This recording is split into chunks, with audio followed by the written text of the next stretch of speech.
leaves are kind of...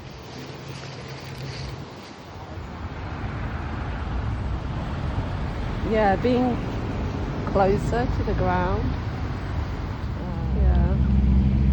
You know, there's so many invisible forces and energies that are present in the environment, which you know about if you study geology or geography or any kind of science, biology, chemistry, physics. You know, it's all about these energies that are flowing through and connecting everything. Yeah. You know, in kind of communication all of the time.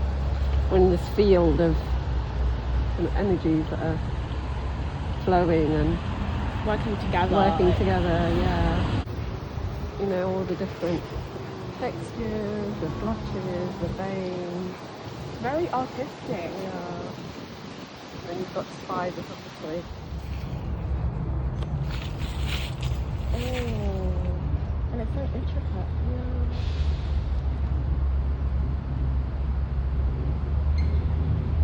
You don't have to look very far for beauty to fall at your feet. So in a couple of sentences, can you tell me what Fruit Roots is all about? No. No. Fruit Roots started over 10 years ago. Okay. So that's one of the, in terms of describing it in 2 sentences. Okay. My mind doesn't think in 2 sentences. Yeah. And I know the current communication worlds think in these 140 characters or 3 minutes long, or, you know, these kind of restrictions. It forces us to shrink our worlds into, you know, snapshots. And actually the world is full of such abundance, like there are thousands of leaves just drifting down, like showering us with this golden glory.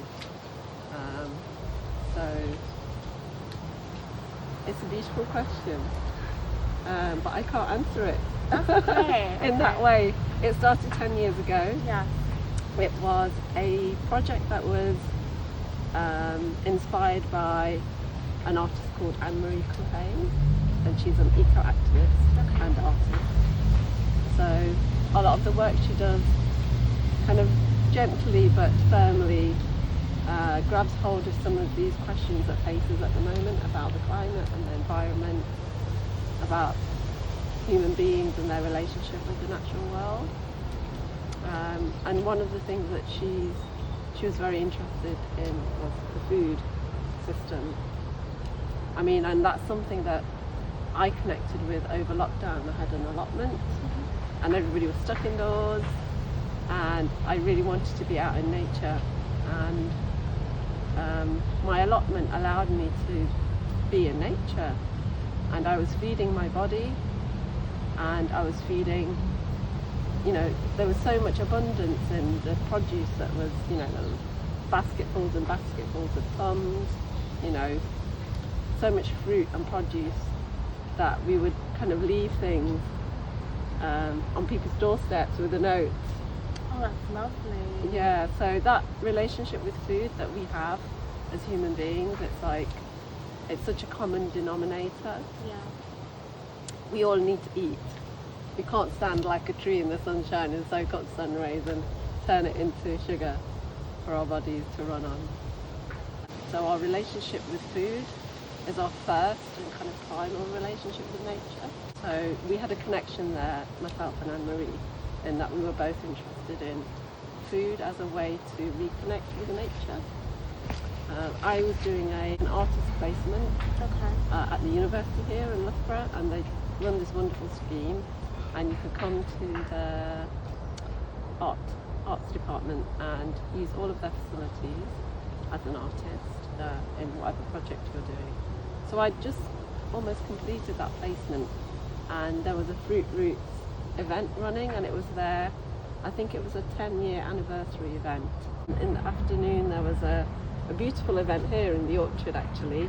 I had lots of trestle tables out, and they were reading tea leaves. Wow. And they were had made some really beautiful cakes and pastries and things, and used the fruit from the locality, made jams and things, and there was a lovely kind of tea party, and I met Anne-Marie there, and we got talking, and we were just discussing our practices. So because we had quite a lot in common in terms of the way we worked, she works in a very sort of participatory way. So it's all about how can we involve different communities and bring people together to enjoy the work that we create. And I was doing a similar thing, so I was doing kind of performative pieces which then opened up to an audience to participate in something which would reconnect them to nature. So we're discussing these various aspects of our practice and how we had quite a lot in common. We were kind of in touch, and a few months later, and she said, would you like to take over Fruit Roots? Wow. Which for me was an absolute beautiful opportunity for me. I'd really been looking to work on something that was long term, because often as an artist you work on freelance things and it's just a one-off. You do one project here and then you never have an ongoing relationship with an organisation or a community.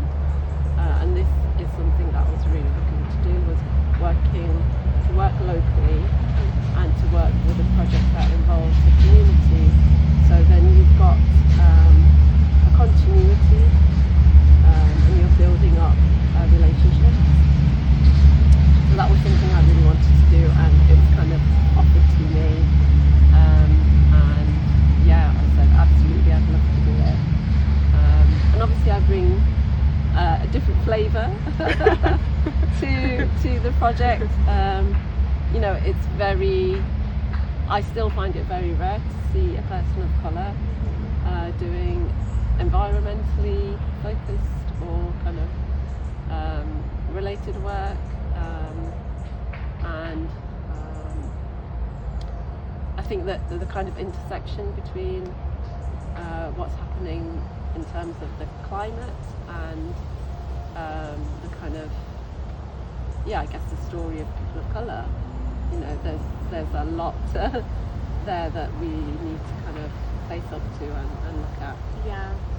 So I think for me this project opened up a really good opportunity, because here at Loughborough, it's a kind of a huge international community. It is, yeah. So there's a lot to draw on in terms of bringing different people together. And myself. Just felt a bug on me. Oh. It's a little green fly. Just gonna let it do its thing. So these trees that you see here, they're not very tall, are they? They're quite little. Those were the trees that were planted about 10 years ago. Wow. So there's about 150 trees across campus. Okay. This is the Barefoot Orchard, and I have led barefoot walks in the Barefoot Orchard, so that's something we'll be doing later on in the year. So these trees were planted, and there was this little postcard, I haven't brought it with me, but it says "Eat Your Campus," which, if we look around us, what can we see in the environment that we can actually eat or consume in some way. So mainly there's apples, plums, pears, green gages, mulberries. There are some almond trees planted in the Transcendental Orchard, which is the other side of the library. There's a orchard where there's a bit of a hill at Burley Court. Yes, yeah. That's called the Cider Orchard. There's lots of cider apples there. Okay. And November is a good time to go there, because those apples are lazy apples, or apples for people who don't want to pick because they fall to the ground. Easily. Yeah, okay. you don't actually have to pick them. So yeah, but they're good for cider making. The trees were bought from an organic grower that Anne-Marie had a relationship with, and knew them and knew the provenance of the trees, where they're coming from, and all the community were involved in planting the trees. So it was just a kind of a really good participatory project, and they hold different events throughout the year. So the main event that they used to hold is the harvest event, where all the apples have been gathered They're kind of dropped off at different stations around the university. People can just take them and eat them. And they'd have like a harvest festival Okay. with lots of different art events, really, but art-inspired events and artist-inspired events that Anne-Marie would curate. So last year we did a harvest festival which I led, and that was really an amazing day, a couple of days. And then in the spring we also have various festivals that we've done, and then throughout the year we've done other things, walks and other performances, different things that happen sort of based on loosely around the concept of food, but also so many other things about the environment, like climate and community. In terms of the small scale community aspect, how do you think that can exacerbate change on a wider level or a global level? We're all interconnected, and me having this interview with you and saying I'm only engaging with one person, but you're connected to so many people. You're connected to so many communities. You're connected to the student community. You're connected to, I don't know, maybe other people, your family. You're connected to our wider international community. You've got links in Sierra Leone and other places. You know, there's so many communities that we're part of, and when we take ourselves to those communities, you know, we share ourselves. Hopefully, if those communities are safe spaces for us, we can share ourselves, all of ourselves, or different parts of ourselves with these communities. So you might say, okay, you're connected to a small group of people, but I don't see it like that. I see it as either like seeds, and each person you connect to is like a seed you planted together, and it's just going to grow. Those people will take away something that they understand and they connect to, and maybe share it or introduce it into their own, you know, the daily things that you do. It might change the way you take a walk. It might change the way you ask a question. It might change the way you enjoy a piece of fruit. You know, there's really subtle things that can change.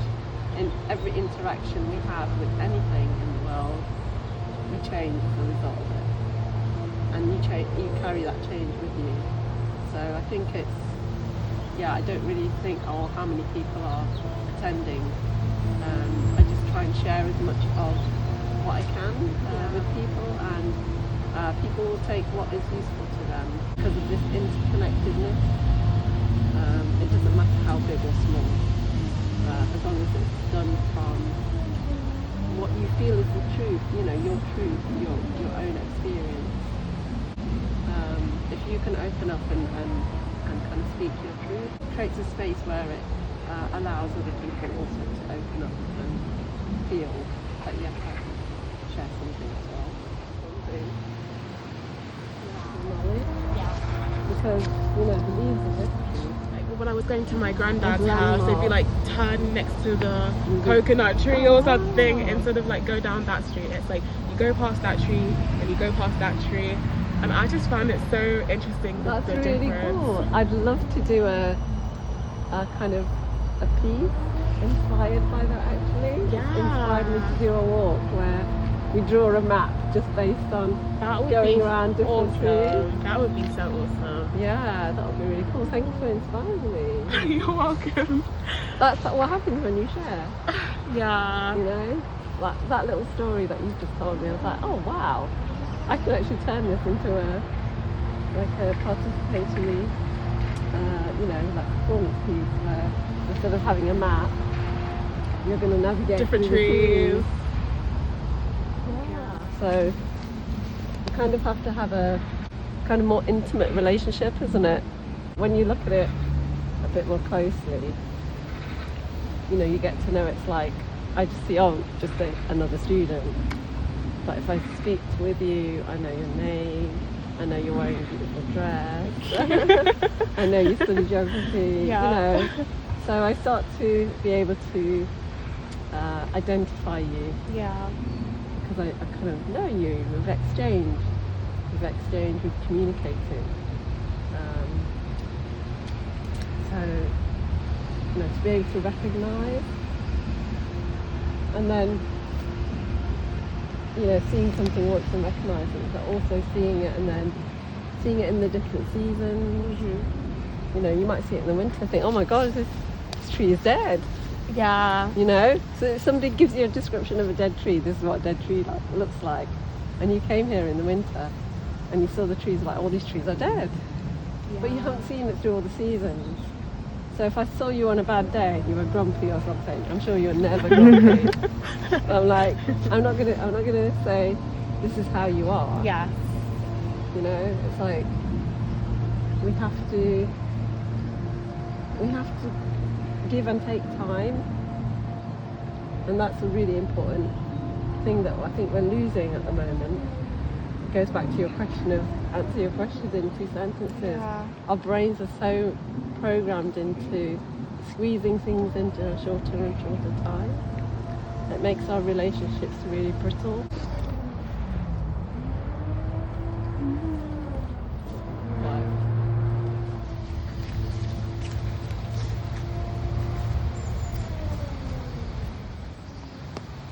So, you know, look at that.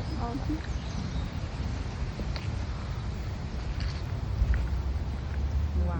I mean, look at this, it's just like hanging invisibly by a spider web. That's so insane that it hangs by that one. Yeah. It's so strong. I didn't think it was that strong.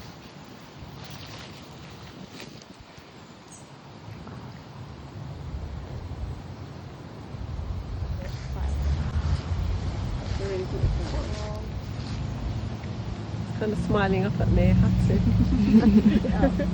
It's the brightest one here, I think. Yeah. Oh my gosh. It's to uplift women who are involved in sustainability, environment, conservation, wildlife, nature, things that are all related to that. That's the goal behind it, essentially. Yeah, I was involved with the RSPB last year, and I lived in London. Wow. So I wasn't very much engrossed in natural spaces, and I wanted to because it was very important, and I write a lot of poetry, and something happens to me when I'm in nature, and my brain juices just start to flow. Yeah. And so I remember the feeling that I got when I was at the marshes, Rainham Marshes, and I was like, I think it's really important for people who are in urban spaces who have access to nature. As well, I felt that it was even more important that that connection is just like re-established, and I wanted a place where women could I'm just holding this leaf here, could connect and talk about it and discuss it. And so Envirowomen was born. Talking with each other. Yeah. You know, like you say, your platform is about creating a space where you know, women can talk about these practices and knowledges that they hold dear. And you know, we kind of have custodianship over some of these practices, and we talk some of my practice and also the fruit roots practices is very much based around the kind of rituals that nature kind of shapes us into, you know, like harvest festivals and spring festivals and these kind of markers throughout the year. And I think I asked you a question about, you know, have a think about what's your something traditional. So would you like to share that with me now? I'd quite like to. I did to feel hear like about my answer was quite basic. However, my answer was apple crumble. I love apple crumble. Oh, and a fellow apple crumble lover. I adore apple crumble with my whole heart. I love to make it from scratch during like the winterish, autumnish time. I had like epiphany a couple of years ago where I just wanted to make everything from scratch, just randomly. I make my own custard, and like I put cinnamon in my apple crumble, and my whole family enjoys it, and they don't usually like apple crumble, but it's mine specifically. It's just something about it that's so homely, and just it makes the transition from like summer to winter, the nice autumnal. It just makes it warmer, I feel, because I think with the way that the working year, the academic year is structured, it's a little bit hard to fully like slow down with autumn and winter, when that's when we're meant to pick it up and start university again, work again, school again, and I felt like it was just a nice way to just slow it down. It's September, let's have a nice apple crumble. That's a really lovely experience I think you shared with me about slowing down your kind of pace, and bringing yourself and your family in a way into alignment with the pace of nature, because it's given you all this wonderful fruit, and it's like, hey, slow down, enjoy it, enjoy it whilst it's here, you know, rather than rushing off to the next thing. So apples are so awesome as well. I really love the apple pressing, because I just felt there's just something about being connected to the actual fruit. Like that's something I love about Lags. I only joined Lags like 2 weeks ago, but I remember Jessie, who was the vice chair, I went round with her the allotment, and she showed me like the tomatoes and like the little pears and the apples and the grapes, and it was just so lovely just seeing the food miles reduce, like so like it's right here. It's right here. It's your campus. It's right here, and I think especially when you're on campus, it's so nice to just connect with like stillness and slowness, and not be in like the rush, everyone's rushing to their next class, and just be separate from all that and just slow down and connect, and it's just very peaceful. It's lovely.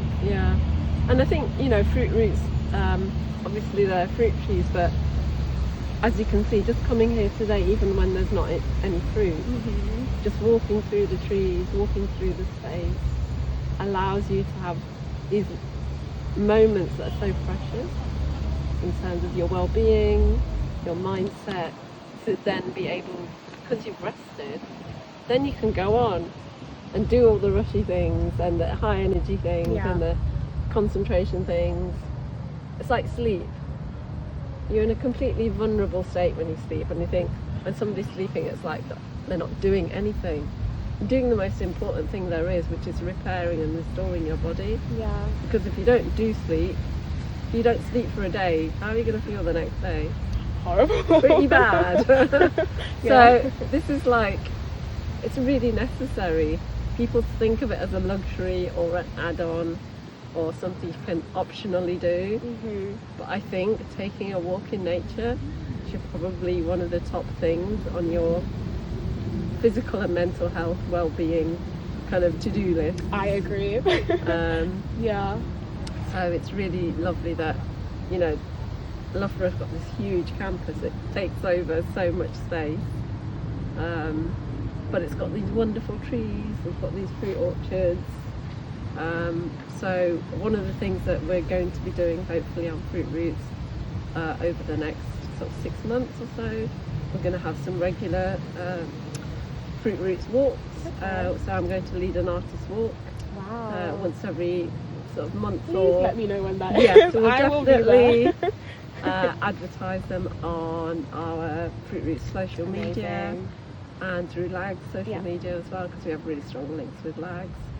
And they'll be on a Friday when the Lags group get together as well, so probably before they meet. So and we'll probably end up at the Lags garden, so people can see that's there if they haven't been introduced to it already. Great. So that's kind of what's coming up for Fruit Roots in the next few months.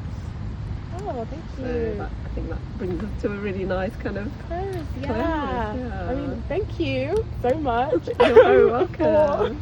coming all the way here. No, it's always lovely to be in the States, so Yeah. and yeah, it's always really lovely to meet students who are kind of interested in nature and you know, working with us. Yeah. So that's really good. I've Thank learnt you. so much in like the past hour. Thank you for sharing your knowledge The with trees me. just inspire us. You know, I came here today thinking I don't know what I'm going to talk about. I don't know what questions they're going to ask me. Yeah. But as soon as we kind of stood under that tree, we were like somehow filled with kind of inspiration, really. It's amazing. Yeah. Thank you so much. Yay. Thank you for your time.